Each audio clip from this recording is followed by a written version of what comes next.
నిత్యం దైవారాధనలో ఉంటాను. కానీ నాకే ఎందుకు ఇన్ని కష్టాలు అని. ఎందుకు వాళ్ళకి ఎందుకు అలాంటి కష్టాలు ఎందుకొస్తాయి?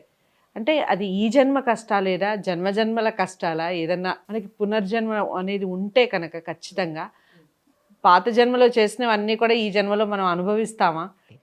అయితే ఇది నానుడి మీరన్నట్టు ప్రతి ఒక్కళ్ళు తెలిసి ఒక ఇద్దరు కలుసుకున్నప్పుడు వెంటనే అంటుంటారు, నేను నాకే ఎన్ని ఎందుకు? పూజలు చేస్తున్నాను, ఎన్ని గుళ్ళు తిరిగాను, దేవుడు నన్ను చాలా ఇబ్బంది పెడుతున్నాడు, నాకు కష్టాలు ఇస్తున్నాడు అంటే దేవుడు ఎవరి సొత్తు కాదు.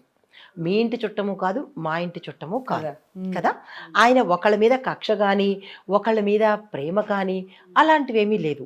అయితే ఇక్కడ పూజలు అనేటప్పటికీ రెండు విషయాలు నేను ప్రస్తావిస్తాను. ఒకటి, ఆనాటి పూజలు ఈనాటి పూజలు రెండు రకాలు ఉన్నాయి.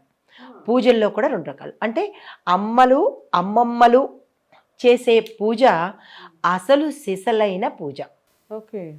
అప్పట్లో మరి అంతమందిని కన్నారు. ఇప్పుడంటే ఒకళ్ళు ఇద్దరు, అప్పట్లో 13 మంది. ఎందుకు, మా అమ్మమ్మ గారికే 16 మంది పిల్లలు. ఓకే. మా అమ్మమ్మ గారికి, మా అమ్మగారి రోల్ నెంబర్ 16, అందరికన్నా ఆఖరు. అంటే అంతమందిని వాళ్ళు ప్రసవించి కూడా అందరూ చక్కగా పూర్ణాయుషులుగా ఉండి కష్టం అంటే తెలియదు అంటే వాళ్ళు చేసిన పూజ అది 4 గోడల మధ్య మనసుతో దేవుడికి చేసే పూజ. మరి అప్పుడు పూజ చేస్తున్నాము, మరి కష్టాలు ఎందుకు లేవు వాళ్ళకి? ఇప్పుడు చేసే పూజ ఏంటంటే అన్నీ బయటే. ఏ పూజ చేస్తున్నా సెల్ఫీ, ఏ పూజ చేస్తున్నా ఇవాళ మా ఇంట్లో గణేశుడు, ఇంకా మనకి మొదలు పెడతారు చూడండి, వినాయక చవితి వచ్చిందంటే సోషల్ మీడియా వదలగొడతారు.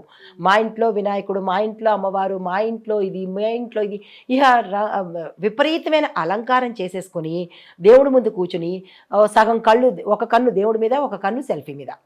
అంటే ఇది మనం పూజలు చేస్తున్నామా? ఎవరేమనుకున్నా నాకు నష్టం లేదు, వాస్తవంగా చెప్తున్నాను. ఇది పూజలు మనం చేస్తున్నట్ట, దేవుడి కోసం చేస్తున్నట్ట, సెల్ఫీల కోసం, సోషల్ మీడియా లైక్స్ సబ్స్క్రైబర్ల కోసం చేస్తున్నట్ట? మరి దేవుడు మనకి కష్టాలు ఇవ్వకపోతే ఏమిస్తాడు? కష్టాలు ఆయన ఇవ్వడం లేదు, మనకి మనమే తెచ్చుకుంటున్నాము.